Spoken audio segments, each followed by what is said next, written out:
짝퉁이라는 말 아시나요? 네. 진짜와 반대되는 의미의 가짜 제품을 일컫는 말이죠. 세상에는 진짜도 참 많지만 짝퉁도 참으로 많습니다. 그런데 이 짝퉁이라고 하는 것을 무시할 것이 못 되는 게 이코노미조선 2012년 11월 호에서 조사한 세계 짝퉁 시장이 자그마치 600조 원이 넘는다라고 합니다. 놀라시지도 않으시네요. 네. 또 2014년 현대경제연구원의 조사에 따르면 2013년도 국내 유통된 짝퉁 시장이 5조 2천억 원에 이른다라고 말하고 있습니다. 왜냐하면 신발, 가방, 핸드백, 옷, 시계 등부터 시작해서 그림, 도예 등의 미술품에 이르기까지 그 종류가 어마어마하게 많기 때문입니다. 또 세계보건기구에서는 세계 의약품 판매량의 10%가량인 480억 원 정도가 짝퉁이었다라고 이야기하기도 합니다. 그러니까 우리가 먹는 것 중에도 가짜가 있다라는 것이죠. 세상에는 가짜가 참 많습니다. 그러나 분명한 것은 진짜가 아닌 그것을 흉내낸 가짜일 뿐이다라는 것이죠. 예전에 한 케이블 TV에서 연예인들이 명품을 들고 나와서 그것이 진짜인지 가짜인지를 판별해주는 프로그램이 있었습니다. 그래서 그 연예인이 자신의 그 명품을 갖고 나온 후에 이 명품이 자신의 손에 들어오게 된 여러 가지 사연이나 여러 가지 것들을 이야기하고 그 다음에 연예인 판별단이 그 제품이 진짜인지 가짜인지에 대해서 판별을 하고 난 후에 진짜 감정사가 이 제품이 진짜인지 가짜인지에 대해서 판별을 해주는 것이었습니다. 그래서 어떤 면에서 이 제품이 진짜이고 어떤 면에서 이 제품이 가짜인지에 대해서 이야기를 해주는 것이죠. 그리고 진짜는 이 제품이 얼마 정도의 가치가 있는지, 얼마나 잘 관리를 해왔는지에 대한 이야기, 관리 방법이나 여러 가지 것들에 대한 이야기까지 해주고, 가짜인 경우에는 그 자리에서 작두로 잘라버렸습니다. 폐기해버리는 것이죠. 한 번은 어떤 연예인이 이 명품을 받게 된 사연에 대해서 자신의 팬이 이렇게 소중한 마음으로 이걸 자신에게 줬고, 그래서 자신이 얼마만큼이나 이 제품을 아껴왔으며, 그리고 이것에 대해서 얼마나 있는지 구구절절한 자신의 사연을 이만큼이나 풀어놓고 난 다음에 그 제품이 진짜인지 아닌지에 대해서 감정하는 시간을 갖게 되었습니다. 진짜였을까요? 가짜였을까요? 네, 진짜라고 굳게 믿었던 그 연예인의 제품이 가짜로 판명이 났습니다. 감정사는 이런 이유라고 한 4가지의 이유를 말해준 다음에 그래서 이 제품은 가짜입니다 라고 이야기를 하고, 가짜이니까 작두를 들여와서 그걸로 제품을 한 2-3번 갈기갈기 짜들려고 하는 이제 제스처를 취하게 되었죠. 그때 연예인 판별단 중에 한 분이 이런 이야기를 하는 겁니다. 감정사님, 저 그거 가짜여도 괜찮은데 저 주시면 안 될까요? 그렇게 이야기를 했다라는 거예요. 가짜라도 명품처럼 보이니까 너무 아깝다라는 거예요. 그러니까 자기가 주면 자기가 그거를 잘 사용할 수 있다라는 말이겠죠. 사실 그 연예인의 말도 틀린 것이 아닌 것이, 진짜 명품일 경우에는 수천만 원을 호가하는 제품이지만 짝퉁임에도 불구하고 급에 따라서는 수십만 원에서 수백만 원에 이르는 가치를 갖고 있었기 때문입니다. 그래서 사람들이 명품을 갖추고 있지는 못하겠지만 짝퉁이라도 갖기를 바라며 그 짝퉁 제품을 사는 것이겠죠. 그런데 신앙에도 짝퉁이 있다라는 사실을 알고 계십니까? 제가 이단 사이비를 말하려고 하는 것이 아니라, 물론 그들은 태생부터 짝퉁이기 때문에, 그것도 하급 짝퉁이기 때문에 딱 보면 이게 진짜인지 가짜인지 구별이 될 수 있는 거겠지만, 제가 말씀드리고 싶은 것은 우리 스스로도 속고 있는 우리 자신의 믿음에 관련된 이야기를 하려고 하는 겁니다. 우리가 우리 스스로에 대해서, 우리의 믿음에 대해서 온전하게 판별하지 못한다면 나는 진짜 믿음을 갖고 있다라고 생각하고 있지만 가짜가 될 수 있기 때문입니다. 예수님께서 사람들을 만나실 때 중요하게 보신 것 중에 하나가 바로 이 믿음에 관련된 부분입니다. 그래서 예수님께서는 사람들을 대하실 때 이렇게 말씀하셨죠. 내 믿음이 크도다. 혹은 이 믿음이 작은 자들아 라고 말씀하셨다라는 거예요. 그런데 문제는 평상시에는 내 믿음이, 우리의 믿음이 잘 구별되지가 않는다라는 겁니다. 믿음이 있는 것 같고 진짜 그리스도인처럼 보이고 진짜 하나님의 자녀인 것처럼 보이는데 결정적인 그 순간에 그렇지 못한 우리 자신을 보게 된다라는 것이죠. 우리도 모르는 짝퉁의 모습이 우리 안에 있다라는 겁니다. 그래서 결정적인 그 선택의 순간에 우리는 믿음 없는 자들처럼 행동을 하고 연약한 자들처럼 행동을 하게 된다라는 겁니다. 그리고 나서야 내가 믿음 있는 줄 알았는데 그렇지 못했구나 라고 좌절하고 낙심하게 되는 것이죠. 그러면 우리는 어디서 우리의 믿음을 세워갈 수 있을까요? 오늘 본문에서 그 부분을 말씀해 주고 계십니다. 1절의 말씀입니다. 너희는 마음에 근심하지 말라. 하나님을 믿으니 또 나를 믿으라. 예수님께서 수년간 같이 다닌 제자들에게 이 부분이 마지막 부분이잖아요. 마지막까지 강조하시고 또 강조하시고 강조하신 것이 있는데 그것이 무엇이냐? 바로 하나님을 믿어야 되고 또 예수님을 믿어야 된다라는 겁니다. 이 믿음에 대한 부분이 전제되지 않는다라고 한다면 우리는 결정적인 그 순간에 우리의 연약한 모습, 짝퉁의 모습을 볼 수밖에 없다라는 것이죠. 그리고 우리의 믿음이 그 하나님을 믿고 예수님을 믿음으로써 굳건하게 서 있게 된다면 이 세상 가운데 흔들리지 않고 근심하지 않고 끝까지 나아갈 수 있다라는 겁니다. 어쩌면 진짜인 줄 알았던 우리의 믿음이 짝퉁이 되는 그 이유는 결정적인 그 순간에 하나님에 대한 믿음이, 예수님에 대한 믿음이 흔들리기 때문이다라는 것이죠. 우리는 우리 자신의 믿음 상태를 알지 못하고 이만큼 신앙생활을 오래 했으니까 당연히 믿음이 있다라고 자부하면서 살고 있다라는 겁니다. 그런데 믿음은 내가 있으니까, 나는 신앙생활을 오래 했으니까, 또한 교회 오래 다녔으니까 라고 해서 자연스럽게 이 믿음이 생기고 쌓이고 경력처럼 이렇게 쌓이고 쌓이는 것이 아니다라는 것이죠. 믿음이 좋다라고 했던 베드로는 어떻게 되었습니까? 그는 주님을 3번이나 모른다라고 부인하는 거짓말쟁이가 되지 않았습니까? 왜 그렇게 되었을까요? 결정적인 그 순간에 자신의 믿음 상태를 확인하지 못했기 때문입니다. 그래서 그 전까지 좋았던 믿음이 끝까지 변함없이 머물러 있을 것이다라는 착각을 가지고 나는 끝까지 예수님을 배신하지 않겠습니다 라고 이야기했지만 거짓말쟁이가 되어서 3번이나 예수님을 부인하였던 것이죠. 그런 의미에서 볼 때 마지막에 그 순간, 결정적인 그 순간에 나의 믿음을 자신할 수 있는 사람은 사실 없습니다.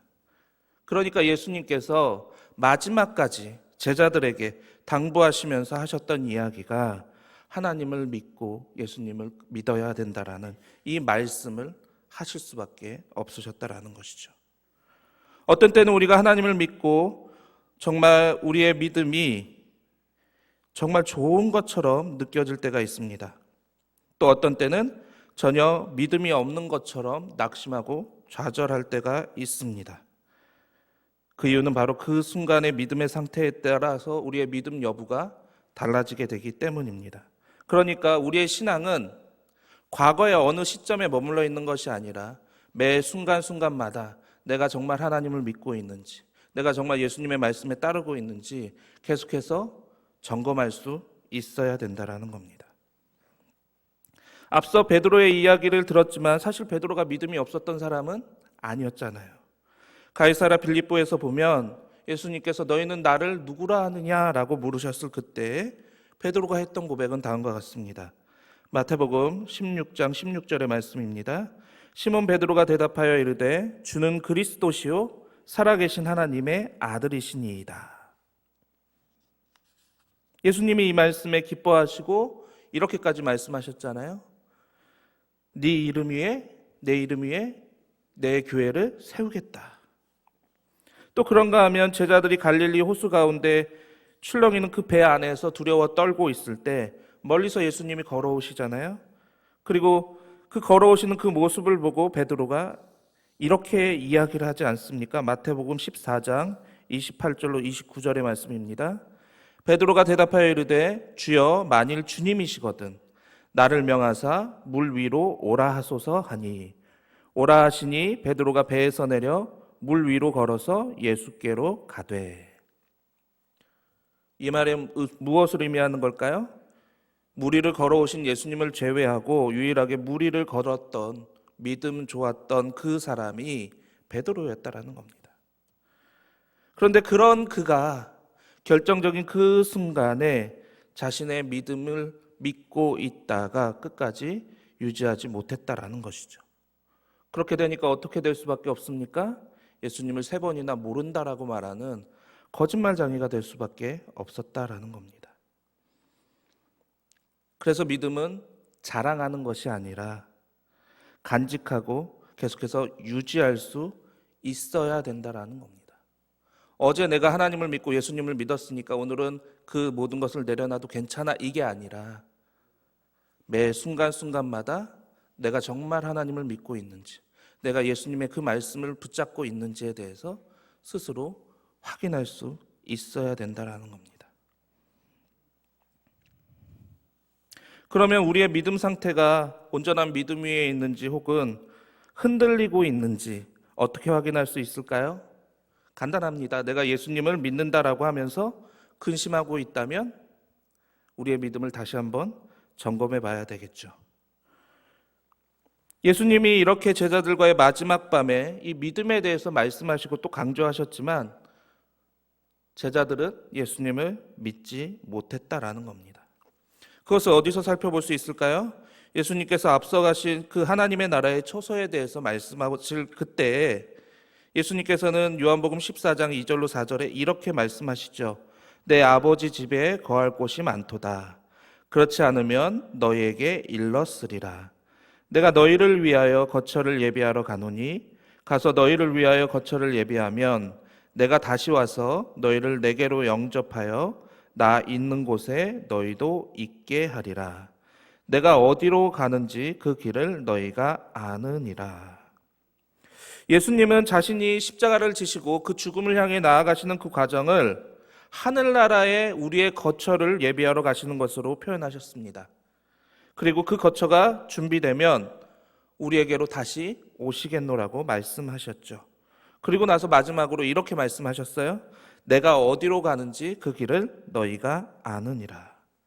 예수님은 제자들을 향해서 이미 수차례, 아니 공생의 기간 내내 그들에게 매일매일 말씀해 주시고 하나님의 나라에 대해서 알려주시고 그 또한 삶으로 그 모든 것을 보여주신 것이 바로 하나님의 나라에 대한 이야기였기 때문에 당연히 제자들이 그 하나님의 나라 그리고 예수님이 가시는 그 길에 대해서 명확하게 알고 있을 거라고 생각하셨습니다.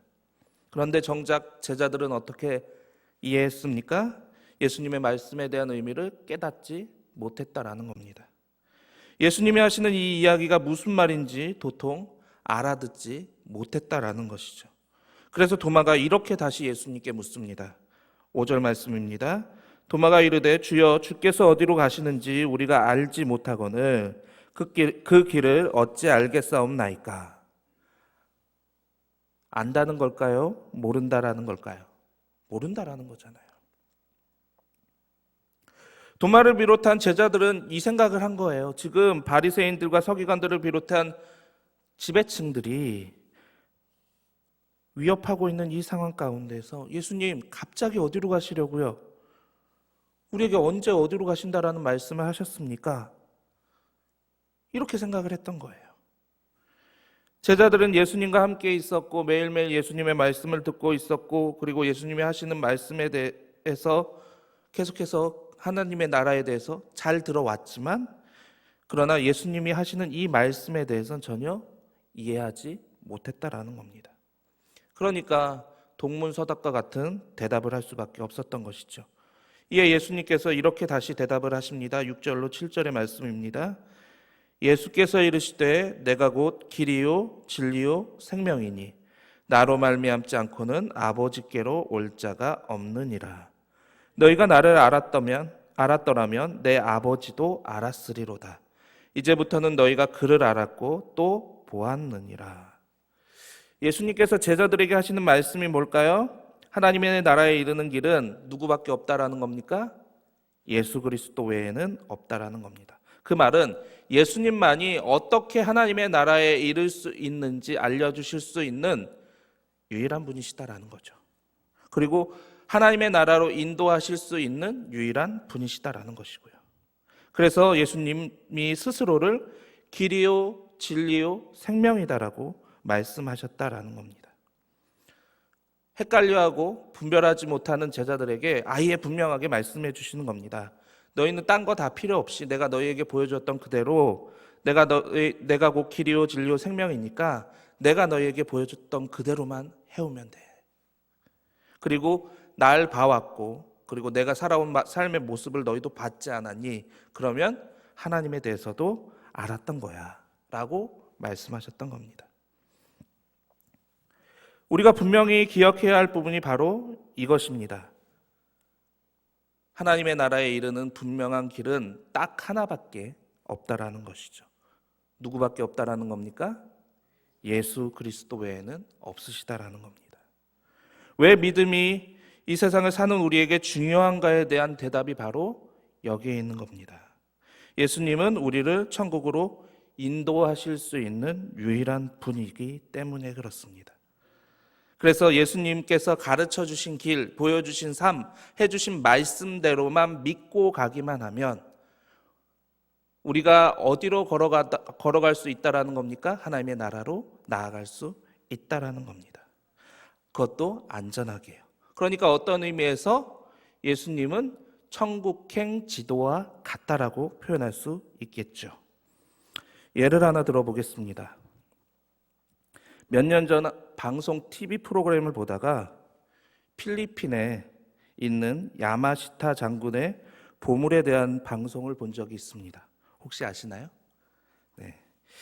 일본이 제국주의로 아시아 전체를 정복하던 그 시절에 그 아시아 지역에서 갈취하였던 모든 보물들을 한 곳에 모아 놓았는데 야마시타 장군이 그것을 한쪽에 모아 놓았고 그 보물을 야마시타 보물이다라고 하는 겁니다.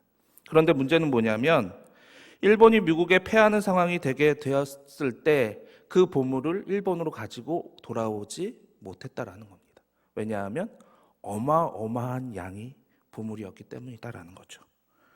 그래서 필리핀에 175군데에 이 보물을 숨겨놨는데 그리고 나서 그 보물을 옮기도록 사람들에게 지시를 하고 옮겨놓고 난 사람들은 다 총으로 쏴서 죽여버려서 보물의 위치를 파악하지 못하고 그 175군데에 흩어져 있는 보물을 관통하는 그 지도를 만들어 놓았다라고 합니다.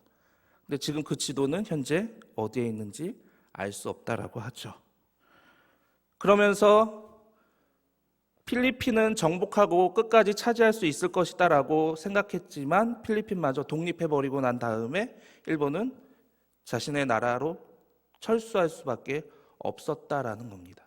그러니까 어마어마한 양의 보물이 어디에 묻혀 있다라는 거예요? 필리핀의 어딘가에 묻혀져 있다라는 거예요. 그래서 나중에 이 사실을 알게 된 필리핀의 전 대통령이었던 마르코스라는 사람이 이 소문을 듣고 전문가들을 모아서 몇 군데를 발견해냈대요.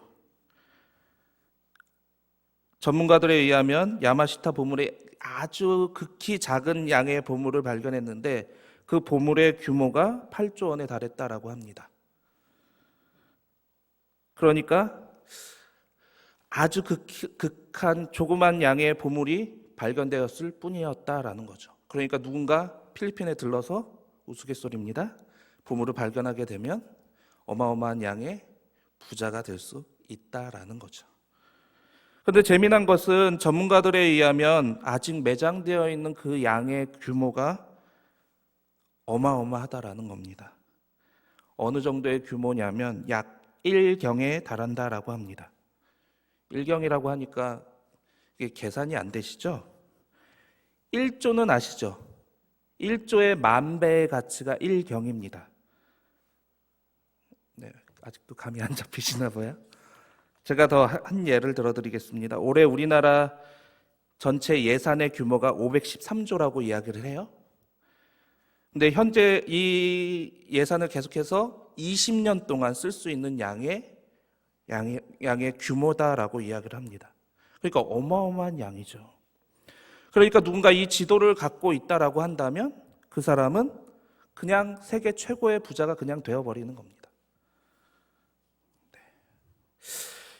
물론 이 세상의 가치와 예수님의 가치를 비교할 수조차야 없겠지만 예수님은 우리에게 천국을 안내하는 이 보물지도와 같다라는 거죠. 그러니 여러분이 천국에 가길, 하나님의 나라에 이르기를 원한다라고 한다면 방법은 딱 하나밖에 없다라는 겁니다. 누구를 믿어야 할까요? 네, 예수님을 믿으시고 예수님께서 우리에게 보여준 그 삶을 닮아갈 수 있어야 된다라는 겁니다. 그래서 예수님을 믿는 것이 중요하다라는 거예요. 하나님의 나라에 이르는 다른 길은 없으니까요. 그런데 이 지도가 되시는 예수님께서 덧붙여서 하시는 말씀이 뭡니까? 예수님에 대해서 알면 하나님에 대해서도 알았을 것이다 라는 말씀입니다. 왜냐하면 예수님은 하나님의 대리자로 이 땅에 오셨기 때문이죠. 그러니까 예수님의 말씀이 곧 누구의 말씀이 되는 거다라고 이해하시면 될까요? 하나님의 말씀이시다라는 거죠. 그래서 예수는 하나님이 될 수 있는 이유가 바로 여기에 있다라는 겁니다. 그런데 이 말을 들은 제자들은 여전히 이 예수님이 하시는 말씀이 뭔지에 대해서 깨닫지 못했습니다. 그래서 빌립이 예수님께 또 다시 이렇게 묻습니다. 8절로 10절의 말씀입니다. 빌립이 이르되 주여 아버지를 우리에게 보여주옵소서. 그러면 족하겠나이다. 이에 예수님께서 이렇게 대답을 하십니다. 예수께서 이르시되 빌립아 내가 이렇게 오래 너희와 함께 있으되 내가 나를 알지 못하느냐. 나를 본 자는 아버지를 보았거늘 어찌하여 아버지를 보이라 하느냐. 내가 아버지 안에 거하고 아버지는 내 안에 계신 것을 내가 믿지 아니하느냐. 내가 너희에게 이르는 말은 스스로 하는 것이 아니라 아버지께서 내 안에 계셔서 그의 일을 하시는 것이라. 예수님이 빌립을 포함한 거기에 있는 제자들에게 다시 하시는 말씀의 의미는 무엇입니까? 예수님이 예수님의 뜻대로 이 세상에 와서 모든 것을 진행하시는 것이 아니라 누구의 뜻대로 진행하고 계신다라는 겁니까? 하나님의 뜻대로. 그러니까 예수님이 하시는 그 모든 것은 결국 누구의 뜻대로 결국 이루어지게 되는 것이다라고요? 하나님의 뜻대로 이루어지고 있다라는 겁니다. 그러니 예수님이 하시는 그 모든 일은 하나님께서 말씀하신 것이요 하나님께서 이루시는 것이다라는 것이죠. 그래서 예수님은 11절에 이렇게 말씀하고 계십니다. 내가 아버지 안에 거하고 아버지께서 내 안에 계심을 믿으라. 그렇지 못하겠거든 행하는 그 일로 말미암아 나를 믿으라. 그래서 예수님은 다시 원초적으로 믿음에 대한 이야기로 돌아가실 수밖에 없으신 겁니다. 제자들이 아직까지도 온전하게 이 예수님을 믿지 못했기 때문이죠. 그런데 문제는 무엇입니까? 이제 예수님께서는 떠나실 날이 가까우셨다라는 겁니다. 엄밀하게는 이 말씀을 하시고 난 그날 밤에 바리새인들과 서기관들이 보낸 군인들에게 잡히시게 되죠. 그러니까 제자들과 헤어질 시간이 얼마 남지 않으셨다라는 겁니다. 그런데 수년간 예수님과 함께 다녔음에도 불구하고 제자들은 예수님에 대한 분명한 믿음이 없었습니다. 그러니까 예수님께서 급한 마음에 하시는 이야기가 무엇이냐면 하나님께서 내 안에 계신 것을 믿지 못하겠거든. 내가 하나님이 하는 것을 너희가 아직까지 잘 믿지 못하겠거든. 내가 행해왔던 수많은 것들을 너희가 받지 않니? 그걸 통해서 나를 믿어주렴. 이 믿음을 통해서 하나님의 나라에 이를 수 있단다라고 말씀하고 계시는 겁니다.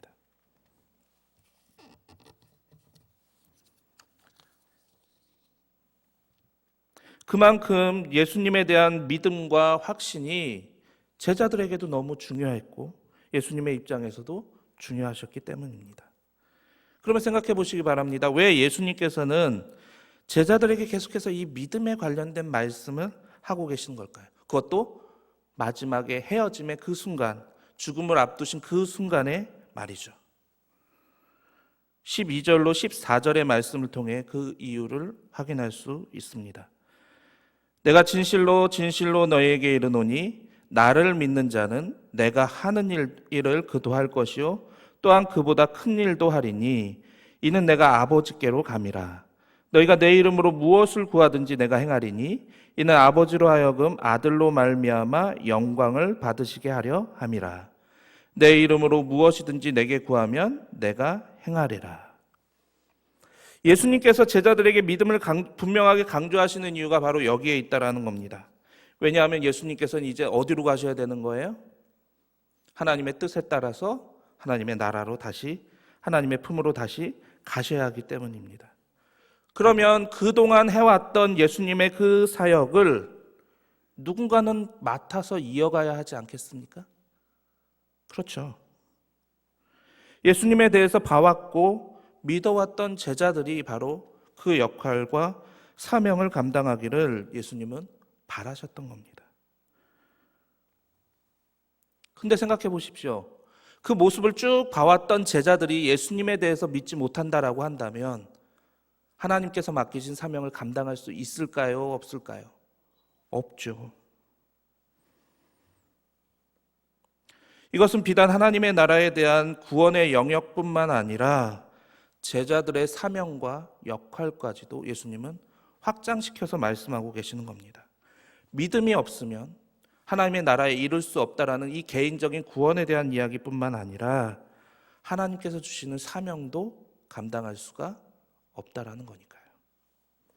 그래서 예수님은 제자들에게 이 사명을 맡기셔야 하는데 제자들이 지금 현재는 믿음이 있습니까? 없습니까? 없잖아요. 그러니까 마지막까지도 강조하시면서 이 믿음에 대한 이야기를 하실 수밖에 없으셨던 겁니다. 그래서 이렇게 말씀하신 거예요. 나를 믿는 자는 내가 하는 일을 그도 할 것이요 또한 그보다 큰 일도 할 것이다. 어떻게 그럴 수 있을까요? 하나님께서 맡기신 일을 누가 지금 감당하고 계시는 거예요? 예수님이 감당하고 계시죠. 그리고 그 예수님이 누구에게 이제 그 일을 맡기시려는 거예요? 제자들에게. 결국 예수님이 맡기시려는 그 일은 누가 주시는 사명이 되는 걸까요? 하나님이 제자들에게 주시는 사명이 되는 것이기 때문에 그렇다라는 거예요. 그래서 제자들이 하나님의 말씀에 순종하여서 하나님을 믿고 하나님의 말씀에 순종하기만 하면 그 능력은 하나님께로부터 임할 수밖에 없다라는 겁니다.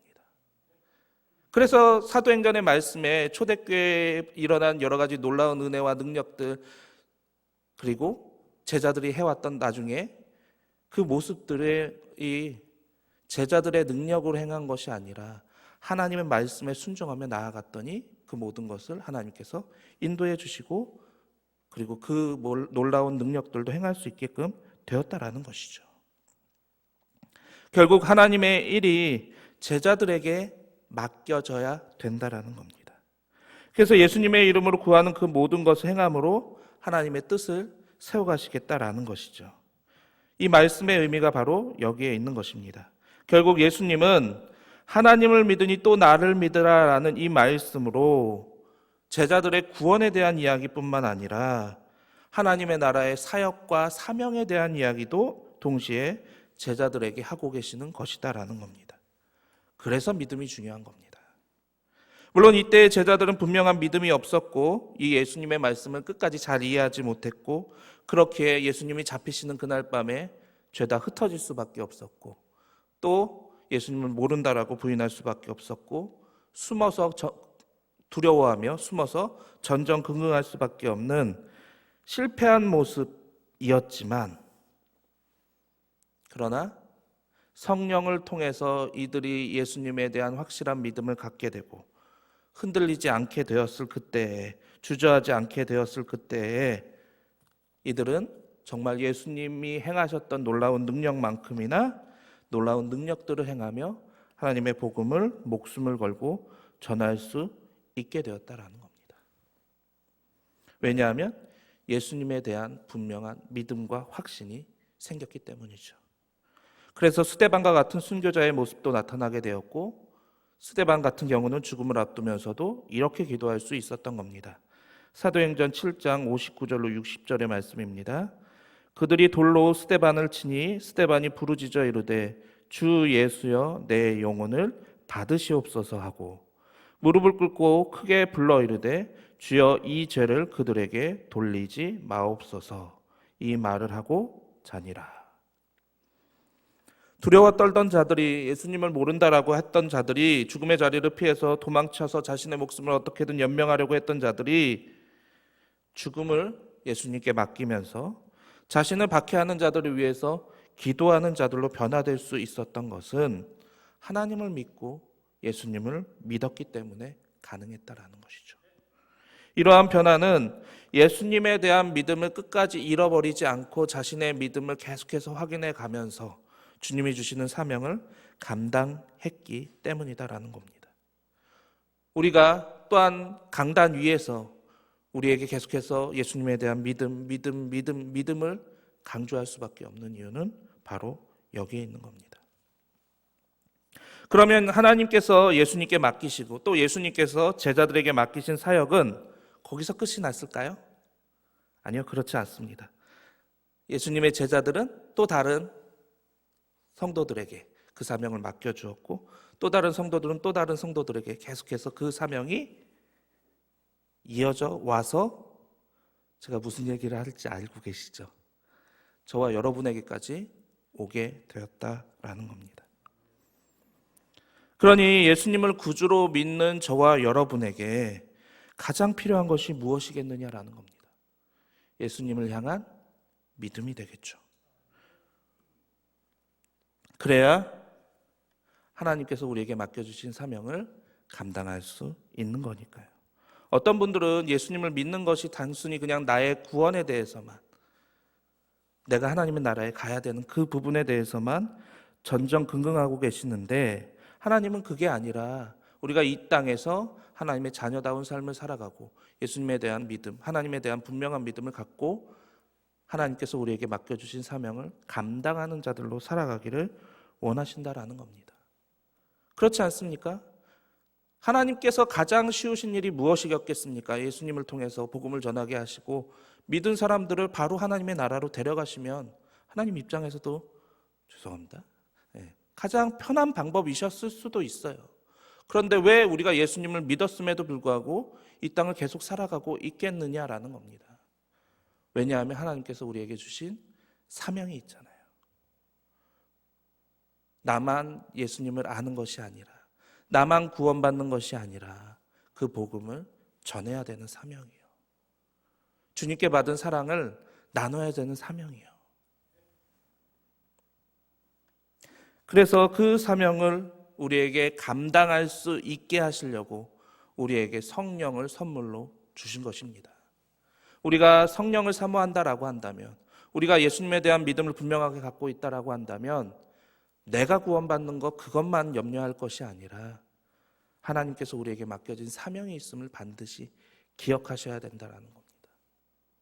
우리가 기도를 하고 또한 그 은혜를 나누고 또한 복음을 전하는 이유는 바로 거기에 있다라는 것이죠. 코로나로 인하여서 하루하루가 급격하게 변화하고 요동치는 세상 가운데 우리는 살고 있습니다. 세상 사람들은 힘들다라고 이야기를 하죠. 어렵다라고 이야기를 하고, 그러다 보니까 세계 각국 정부에서는 국민들에게 세금의 일부인 것을 국민들에게 긴급 재난 지원 자금이라고 해서 지원하는 나라들, 그리고 우리나라도 그런 가운데 있죠. 그런 상황들이 계속해서 펼쳐지고 있습니다. 우리가 이 땅을 살아가면서 단순히 나의 구원에 대한 이야기만 해서는 안 되는 이유가 바로 여기에 있겠죠. 하나님께서 지금 저와 여러분에게 주신 사명은 무엇일까요? 이 세상에 희망이 되어야 되지 않겠습니까? 그게 우리가 예수를 믿는 이유가 되지 않겠습니까? 사람들의 눈치를 보고 뭐 어떻게 뭐 교회 나오는 것에 대해서 뭐 누군가는 뭐라고 한다더라 이런 눈치를 보는 게 중요한 게 아니라 힘들어하고 어려운 가운데 있는 그들에게 우리가 정말 빛과 소금의 역할을 감당해야 되지 않느냐라는 거예요. 그들이 어떻게 살든지 나 몰라라 하고 나의 믿음만 이야기하는 것이 아니라 정말 하나님께서 오늘 이 시대를 살아가는 우리에게 주신 사명이 무엇인가를 다시 한번 확인하고 점검해야 될 때가 아니겠느냐라는 겁니다. 우리가 예수님을 믿고 그리고 분명히 하나님에 대한 믿음이 있다면 우리는 분명히 하나님이 우리에게 맡기신 사명을 감당해야 되잖아요. 다른 누군가에게 희망을 줄 수 있는 자들이 되어야 된다라는 겁니다.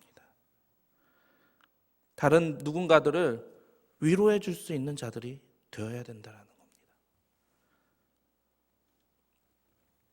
그 역할을 감당할 수 있는 저와 여러분을 이로 하나님께서는 불러주셨는 줄로 믿습니다. 바라기는 그 사명을 잘 감당함으로 하나님의 선하신 사역에 동참하여서 하나님을 기쁘시게 하는 삶을 사는 저와 여러분들 모두가 되시기를, 이 믿음을 통하여 그 모든 것들을 이루어 가실 수 있게 되시기를 주님의 이름으로 간절히 부탁드립니다. 기도하시겠습니다. 주님, 하나님을 믿으니 또 나를 믿으라 라는 이 말씀을 예수님께서 제자들에게 마지막까지 하신 이유는 누구도 자신의 믿음을 장담할 수 있는 사람은 없기 때문인 줄로 믿습니다. 주님, 오늘 우리의 모습이 정말 하나님을 믿고 예수님을 믿고 있는 그 믿음 가운데 있는지 우리 스스로를 점검할 수 있게 하여 주시옵고, 혹 짝퉁처럼 거짓 믿음이 우리 안에 있다면 우리의 믿음을 다시 재점검할 수 있는 이 시간이 되게 하여 주시옵소서. 성령께서 우리의 마음과 생각을 주장하여 주셔서 믿음 있는 자로 온전히 길이요 진리요 생명이신 예수 그리스도를 따라갈 수 있는 저희가 되게 하여 주시옵소서.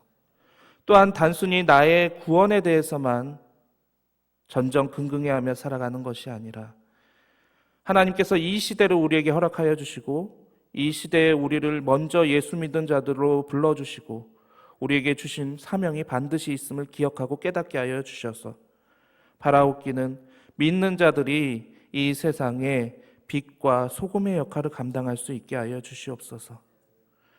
그래서 세상 사람들에게 희망이 되는 저희가 되게 하여 주시옵고, 이 희망을 통하여 예수 그리스도를 전할 수 있는 자들이 되게 하여 주시옵고,